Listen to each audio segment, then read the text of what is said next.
दोस्तों अस्सलाम वालेकुम।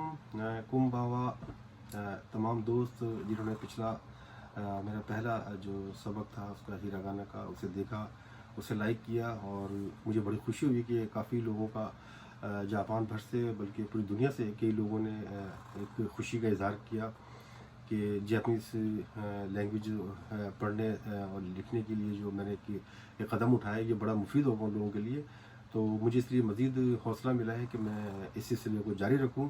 तो सबसे पहले तो मैं बताता चलूं कि आज जापान में 7 जून बरोज़ इतवार 2020 है और रात के 10 बजने वाले हैं। और आज सारा दिन मैं मसरूफ़ रहा अपने दोस्तों के साथ, खाने वाने खाए, घूमे फिरे आहत भर साहब के साथ और इद्रीस भाई के साथ जो कि तोचिकी के ओयामा में मुकीम है। तो अभी वहाँ से मैं वापस आया हूँ तो सोचा कि आज लगी हाथ जो है एक दूसरा सेकंड जो हमारा हीरा गाने का लेसन जो है वो भी आपको बताता चलूँगा। तो जापान में इस वक्त जो ताज़ा तीन सूरत हाल वो ये है कि लॉकडाउन तो मुकम्मल तौर पे आपको मालूम है कि ख़त्म हो चुका है, तकरीबन 2 हफ्ते हो गए। लेकिन उसके बावजूद टोक्यो में हालत जो है, सिचुएशन जो है कुछ ठीक नहीं है। वहाँ पर अभी भी हर रोज़ जो है 15, 20, 25 जो हैं वो कोरोना से मुतासरीन की तादाद सामने आ रही है। लेकिन ओवरऑल जापान में जो है इतने मुतासरीन तादाद सामने नहीं आ रही, तो फिर भी तसल्ली बख्श है और ज़िंदगी के मामला जो है वो बहाल होते हुए नज़र आ रहे हैं। और बाहर बाज़ारों में स्टेशनों पर रौनकें अब नज़र आती हैं पहले के बनस्बत काफ़ी। तो उम्मीद है कि इंशाल्लाह ताला इस महीने के एंड में जो है हुकूमत जापान अपनी जो इंटरनेशनल परवाज़ें हैं या जो ममालिक जहाँ से ज़्यादा ख़तरात नहीं हैं उन लोगों को अपने मुल्क में जो लैंड करने की इजाज़त भी देगी। तो बहरहाल ये तो हमारी ताज़ा तरीन मुलाकात थी। और इस वक्त और जापानीज़ कम्युनिटी की एक बड़ी दिलचस्प खबर ये है कि रईस सिद्दीकी साहब जो कि थोदा मस्जिद के ख़तीब और इमाम हैं, उन्होंने उनकी उम्र जो 70 साल है, उन्होंने एक नौजवान 32 साल ट्यूनिस खातून से शादी की।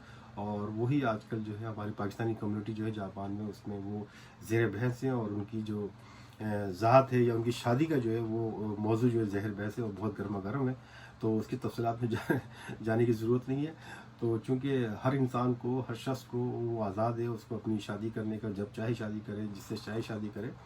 और जब जो लड़की उससे शादी कर रही है तो जब उसको एतराज़ नहीं है तो हम दूसरे लोगों को उसमें एतराज़ करने या उनकी बुराई करने की कोई ज़रूरत नहीं है। तो हर एक की अपनी अपनी आज़ादी, अपने अपने ख़यालात हैं उसके। तो उन्होंने अगर अपना हुलिया बदला है तो वो पहले शलवार कमीज़ में और सफ़ेद लिबास में और सफ़ेद दाढ़ी में रहा करते थे। शादी के लिए उन्होंने ख़ुसूसी तौर पर अपनी दाढ़ी को रंग किया और अपना लिबासा जो है वो उतार के सूट पहना। तो इस पर लोगों को काफ़ी तकलीफ़ हुई है या मैं समझता हूँ उनको तकलीफ़ नहीं होनी चाहिए। तो हर एक का अपना ज़ाती फ़ेल है और खुदा न खास्ता उन्होंने कोई जुर्म तो किया नहीं कि इस शादी के ऊपर जो है हम उनकी तनकीद करते रहें। तो बहरहाल जो उनसे मेरी थोड़ी सी गुफ्तगू हुई थी, रईस सिद्दीकी साहब का फ़ोन आया था मुझे और इस सिलसिले में भी मेरी उनसे काफ़ी बातचीत हुई। इस पर मैंने एक मजमून लिखा है, वो जल्द ही उर्दू में जावा में शाया होगा। लिहाजा हम चलते हैं अपने हीरा गाना की जो क्लास जो दूसरी उस पर चलते हैं कि जैसे कि आपको मालूम है पिछली मरतबा हमने हीरा गाने के हरूफ तहज्जी 10 हरूफ तहज्जी हमने सीखे थे, यानी कि आ ई उ ए ओ वाविल जो है इसके। और जिसको मैंने आपको बताया था कि जापानीज़ लैंग्वेज में अगर उसके हीरा गानों को हम उसमें अल्फ़ाबेट में अगर ट्रांसफ़र करते हैं तो उसको आ को ए लिखेंगे और ई को आई लिखेंगे और ऊ को यू लिखेंगे, ए को ई लिखेंगे और ओ को ओ लिखेंगे। और इन्हीं 5 वॉवल्स की बेस पर जो अगले जो इनकी सीरीज़ आती है आ का सा था ना वगैरह की जो होती है वो इसी बेस पर है। जैसा कि आपको बताया था कि ये अगर आ है, ई है, ऊ है, के है, ए ओ है तो ये का उसके बाद का आता है, का के बाद की। तो यानी कि इससे पहले आप काफ लगा दिए, के लगा दें तो का हो जाएगा, की, कु, के, को। ठीक है। अच्छा, इसमें एक और आसान बात जो मैं बता दूं, इसमें इसी में आप 5 जो हरूफ तर्जीब और भी सीख लेंगे। अब मिसाल के तौर पे ये खा मैंने लिखा था पहले, इसके ऊपर अगर हम 2 स्ट्रोक लगा दें, डबल स्ट्रोक छोटे, तो इसको हम गाफ पढ़ेंगे। गाफ यानी हमारा काफ के बाद, छोटे काफ के बाद गाफ आता है। तो यहाँ पर अगर हम पहले हमने जो काफ पढ़ा था इसके ऊपर हम छोटे 2 स्ट्रोक, डबल स्ट्रोक लगा दें तो उससे गा पढ़ेंगे। इसी तरह अगर की है, ये की है, इसके ऊपर हम 2 डबल स्ट्रोक लगा दें तो ये क्या हो जाएगा, गी हो जाएगा। इसी तरह कू जो है इस पर हम डबल स्ट्रोक लगाते हैं छोटे वाले, ठीक है, इसको हम पढ़ेंगे गु। इसी तरह के ऊपर डबल स्ट्रोक लगा दिया जाए तो ये गे हो जाएगा। इसी तरह ये खो है, खो के ऊपर हम डबल स्ट्रोक लगाते हैं तो गो हो जाएगा। यानी कि का की कू के सीखने के बाद हमें अगर स्पेसिफिक डबल स्ट्रोक लगाने हैं तो हम गाफ की आवाज़ें भी हमारे उसमें शामिल हो गई हैं। अब मिसाल के तौर पर का लिखना है तो ये स्ट्रोक की ज़रूरत नहीं है। अगर इसको गाफ करना है तो इसको आगे हम 2 डबल स्ट्रोक लगा देंगे। तो का की सीरीज़ में अगर हम डबल स्ट्रोक लगाते चले जाए तो वो गाफ की आवाज़ निकालेगा। ठीक है, तो अच्छा, अब मैं ये देख रहा हूँ कि जैसे हमने ये शुरू के 5 अल्फाज लिखे, अल्फ़ाबेट लिखे थे इनके आ ई उ ए ओ, हम इसी में से कुछ अल्फाज जो हैं जापानीज़ के इसमें हमें नज़र आएंगे और हम उसको निकालने की कोशिश करते हैं। और उसको आपको यकीनन जो मैं जापानी जो हमारा जापान जो हमारे पाकिस्तानी दोस्त मुकीम में, इंडियन दोस्त मुकीम में, उन्हें मालूम होगा उसका क्या मतलब है। मिसाल के तौर पर ये आ ई को दोनों को मिला के अगर हम लिखते हैं आ ई, आई का मतलब सबको मालूम होना चाहिए और जो कि जापानीज़ ख़वातीन के जुल्फ़ों के असीर हुए उनको तो मालूम होना चाहिए। आई का मतलब होता है लव, लव, ठीक है, यानी कि मोहब्बत। आ ई, इसकी खांजी अलग होगी, हम खांजी अभी स्टार्ट नहीं करेंगे, सिर्फ मैं ये बताना चाह रहा हूँ कि इन दोनों अल्फाजों को मिलाया जाए तो आई होता है। और आई का मतलब होता है लव और मोहब्बत। यानी कि अगर आपने ये 5 अल्फ़ाबेट अगर आप सीख लिए, इसकी प्रैक्टिस कर लिए, तो अगर आप लव लिखना चाहें और उसकी खांजी आपको नाद भी आती हो तो आप हिरागाना से भी काम दे सकते हैं, आई लिख सकते हैं। इसी तरह एक और इसमें लफ्ज़ मिलेगा, मिसाल के तौर पे ये ई है, ये ए है, ठीक है, यहाँ पर ई लिखें और यहाँ पर ए लिखें तो ये क्या होता है, ये सबको मालूम होना चाहिए। ये का मतलब क्या है आप बताइए। ये का मतलब होता है घर, हाउस, ठीक है, हाउस यानी कि घर। ये ठीक है, ये आई लव, ये हाउस। इसी तरह एक और लफ्ज़ इसमें हम निकाल सकते हैं, मिसाल के तौर पर आओ, आओ, ठीक है, ये आ लिखा और ये वो हम लिखा। यकीन आप लोगों ने प्रैक्टिस की होगी और इसको आपको लिखना भी आ गया होगा, क्योंकि मैंने ज़्यादा 10 हरूफ ताजी दिए थे। मुझे उम्मीद है कि आप लोगों ने प्रैक्टिस की होगी। अगर नहीं की तो दोबारा पिछली वीडियो देख के उसकी दोबारा प्रैक्टिस करें। अभी हम आओ लिखेंगे तो आओ का मतलब होता है, आपको मालूम है कि आओ का मतलब होता है बिलू, आओ। अगर आप खांजी में लिखना नहीं आता आपको, आप इससे भी गुजारा कर सकते हैं, आओ लिख के बिलू, बिलू यानी कि नीला, ठीक है। हमें सिर्फ ये 5 हरूफ ताजी जो सीखने पर हमें मालूम हो गया कि 3 अल्फाज, एक अल्फाज इसमें से हम अख्स कर सकते हैं ना। आई, आई का मतलब लव, ये का मतलब हाउस, आओ का मतलब बिलो, ब्लू, सॉरी नीला यानी, ठीक है। उसके बाद हम इसको डबल स्ट्रोक को भूल जाते हैं। इससे पहले का की आदत थी ना, का की कू के को। अब हम यहाँ से कुछ अल्फाज लेके, अल्फ़ाबेट लेके, यहाँ से इसमें से कुछ निकाल के दूसरे लफ्ज़ बनाते हैं। मिसाल के तौर पे आ वहाँ से लें और का यहाँ से लें तो क्या होगा, आ और का ये होगा तो क्या हुआ, ये आका। सबको मालूम है आका का मतलब होता है रेड, रेड यानी कि लाल। उसी के बाद मिसाल के तौर पे चलिए एक और लेते हैं हम ना, आ और चल की ले लेते हैं, आ और की। आकी का मतलब, आकी सबको मालूम है, ऑटम, मौसम खिजा यानी कि ना, ऑटम, खिजा बोलते ना, मुँह आकी दाने, मुँह आकी आकी चिता है ना। अब जो है मौसम खिजा का, मौसम खिजा जो शुरू हो चुका है, आकी। तो इसी तरह जो है हम लोग जब जितने अल्फाज आप सीख रहे हैं उसमें से खुद ब खुद जो है आप उनके एक दूसरे को मिला के जो उसके अल्फाज निकालने की कोशिश करें, ठीक है। इस तरह आपकी प्रैक्टिस हो जाएगी। यानी कि हमने अब देखा कि पहले जो सीरीज थी आ की, उसमें से दूसरी खा जो थी उसमें से हमने कितने अल्फाज निकाले, आई निकाला, ये निकाला, आ निकाला, आका, आकी निकाला, ठीक है ना। मिसाल के तौर पे अब हम गा इसमें, जैसे डबल स्ट्रोक मैंने बताया कि अगर इस पर लगा दें तो गा के अल्फाज निकलेगी ना। तो अब इसमें से गा अगर हम मिलाते हैं मिसाल के तौर पे तो गा, चलो गाय ले लें, आप गा ले लें ना, चलो यहाँ लिखते हैं गा। ये पहले खा लिखा, ऊपर डबल स्ट्रोक लगा गा और ई लगाए, गाई। गाय का मतलब होता है बाहर, जैसे गाय को जिन बोलते हैं ना, गाय को जिन, गायशा, ये तमाम दोस्तों को मालूम होगा गाय। तो ये वो गाय हम इस तरह लिखेंगे हीरागाने में, गाय। गाय का मतलब होता है आउटसाइड, आउट साइड यानी बाहर, ठीक है।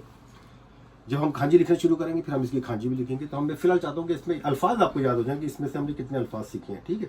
तो आ ई उ ए ओ हो गया, खा की कू खे हो गया, और खा के ऊपर अगर हमने डबल स्ट्रोक लगाए हैं तो वो गाफ की आवाज़ निकली है। तो अब यानी कि आपका थोड़ा सा एक एक्सटेंड हुआ है कि हमने गा भी हमने पढ़ लिया साथ में।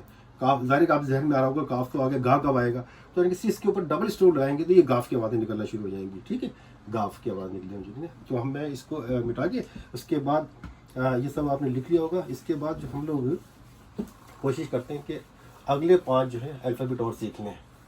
ठीक है, आ का हमने सीख लिया है, तो अगले जो है आ का सा के आ का के बाद आएगा सा। ठीक है, सा लिखेंगे इस तरह, एक लाइन यूँ लगाई आपने, ये थोड़ा सा यूँ कर दिया, सा यानी कि हमारी सीन की आवाज़ निकलेगी अब। ठीक है, सा। अच्छा, अब लाभ वाले जैसे मैंने हमने पहले कहा था कि आ ई उ ए ओ है, तो ई की जगह जैसे है तो सी होना चाहिए ना, सा के बाद सी होना चाहिए। लेकिन जापानी ज़ुबान में सी का तलफ़ुज़ नहीं है, सी का तलफ़ुज़ नहीं है, लिहाजा हम उससे सी उसको कैसे करेंगे, हम उसके बाद उसकी वजाहत करेंगे। सा के बाद शी है, शी इस तरह लिखते हैं आप, ये जैसे हमारा उर्दू का लाम है उसको जो है उसको उल्टा कर दे तो ये शी हो जाएगा, सा के बाद शी। ठीक है, शी के बाद जैसे आ ई के बाद ऊ था तो शी के बाद सु होगा, सु इस तरह लिखना है। ये एक जो है इस तरह आपने वर्टिकल लाइन लगाई, स्ट्रोक लगाया, फिर ऊपर से लाके यहाँ दरम्यान में दायरा बनाया और थोड़ा इसको कर्व में दिया, सु हो गया, सा शी सु। उसके बाद से है, जैसे अगर वो ए था तो अब ये से हो गया। ठीक है, से इस तरह लिखेंगे आप, से।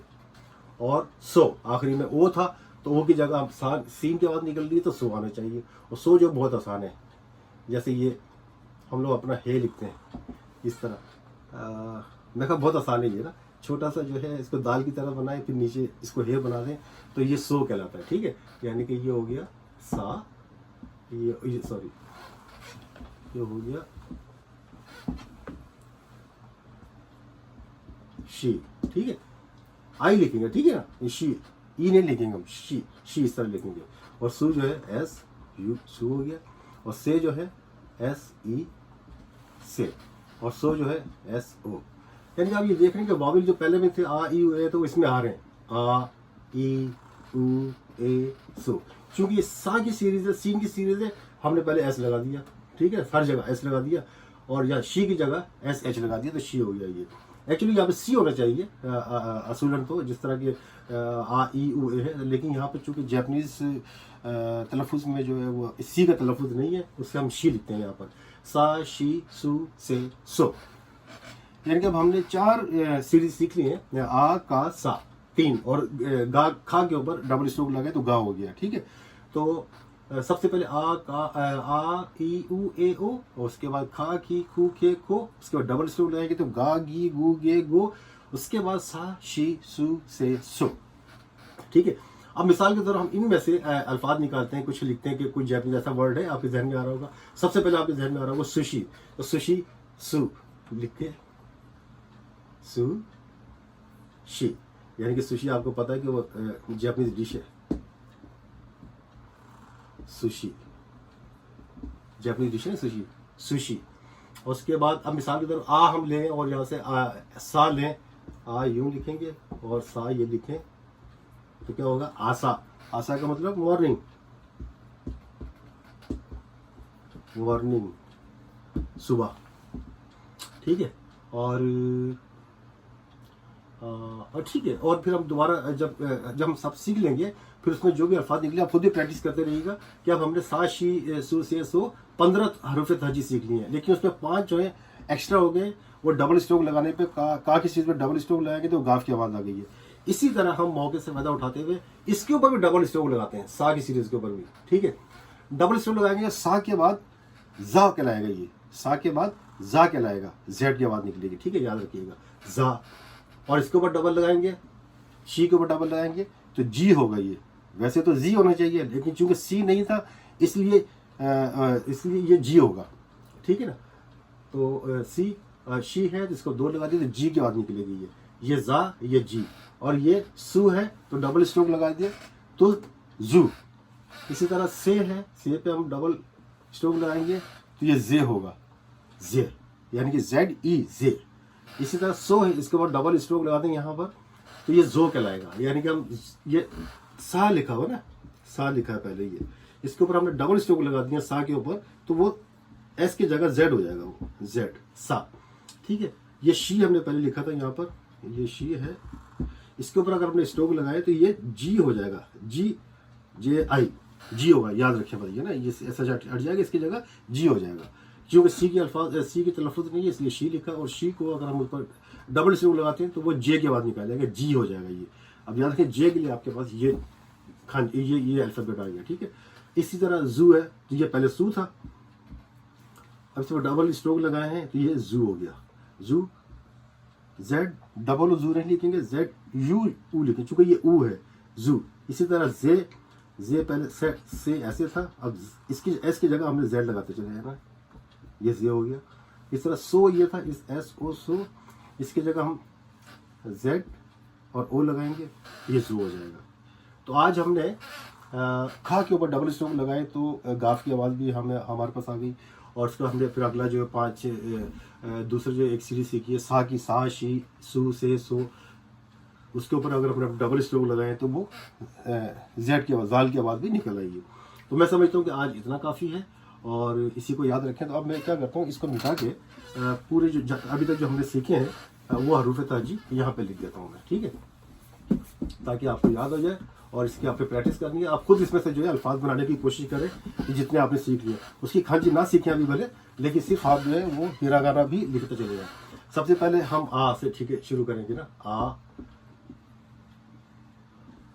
ई उ ए ओ। आ के बाद क्या था, का इस तरह लिखते हैं, का की इस तरह लिखते हैं, कू के 2 स्ट्रोक है, देखिए स्ट्रोक से ये सारे ना, मतलब वो डिसाइडेड है, वो ये इसको एक ही उसमें लिखना है, खू, फिर खू के बाद के के बाद खो, ओ है तो खू होगा। यकीनन आपने इसकी प्रैक्टिस कर ली होगी और आपको याद रखना है। आ के बाद मैंने कहा था कि सा लिखना है आपने, सा, आज जो सिखाया हमने सा, और ये शी लाम की तरह बनाएंगे तो शी हो जाएगा, सा शी सू, सू इस तरह लिखते हैं। इसके बाद से, इसके बाद सो, ठीक। थोड़ा सा राइटिंग में, हर इंसान की राइटिंग में आपको पता है फ़र्क होगा ना, लेकिन मैंने जैसा कि आपको बताया था कि पिछली बार बताया था कि अगर आपने मज़ीद तो अच्छी तरीके से उसकी राइटिंग किस तरह स्टार्ट की है, कहाँ से शुरू करना है, कहाँ से ख़त्म करना है, वो आप उसका चार्ट देख सकते हैं जाके नेट के ऊपर, हिरागाना का चार्ट, तो वो सामने आ जाएगा।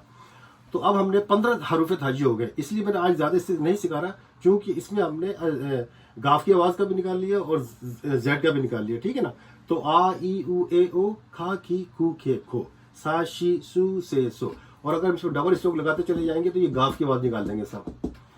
खा है तो गा हो गया, खी है तो गी हो गया, खू है तो गो, खे है तो गे, खो है तो गो। इसी तरह सा शी सू से याद रख लेते पहले, इसके ऊपर डबल स्ट्रोक लगाते चले जाए सब पर, तो ये जा होगा, ये जी नहीं होगा, क्योंकि सी नहीं है, ये जी होगा। इसको डबल स्ट्रोक लगाएंगे यूँ करके तो जी कहलाएगा, थोड़े ये ऊपर नहीं, यहाँ पर लगाने, ये जू यहाँ पर लगाने, जू हो जाएगा ये जे, ये जू हो गया, ठीक है। तो आज तक जो हमने 15 हरूफ ताजी कंप्लीट कर लिए हैं। तो मेरे ख्याल से ये इसको दोबारा फिर देख लीजिएगा, आ ई ओ ए ओ, उसके बाद खा की, और उसके बाद डबल स्ट्रोक लगाना शुरू करेंगे तो आपको गाफ की आवाज़ भी आ गई और जाल की आवाज़ या जेड की आवाज़ भी निकल गई। तो मैं समझता हूँ कि आज यहीं तक रखते हैं, ताकि याद करने में आसानी हो और आप लोग इसकी प्रैक्टिस भी करें और इससे कुछ अल्फाज बनाएं, और इसी तरह जो है मेरी वीडियो देखते रहें। तो चूँकि मैंने आपसे पहले भी कहा था कि मेरा जो है वो तजर्बा नहीं है एज ए टीचर के तौर पर कि जबरी पढ़ाने का, लेकिन जिस तरह मैंने सीखी, जिस तरह मुझे समझ आती है, और मैं इसी अंदाज़ में आप लोगों को सिखाना चाहता हूँ। अंदाज़ अब मुझे ये आप लोगों ने बताना है कि मेरा बताने का, सिखाने का अंदाज़ आसान है, मुश्किल है, कॉम्प्लिकेटेड है, कैसा है, ठीक है ना। मैंने जैसे ही पहले कहा था कि वतशी वा निहुंगो होशियो खेके वा आरिमासेन नो देだから多分間違いの可能性も高いと思いますが事前に謝りますのでよろしくお願いします。तो फिर मिलते हैं हम एक ब्रेक के बाद, माता आई मशो, अल्लाह हाफिज़।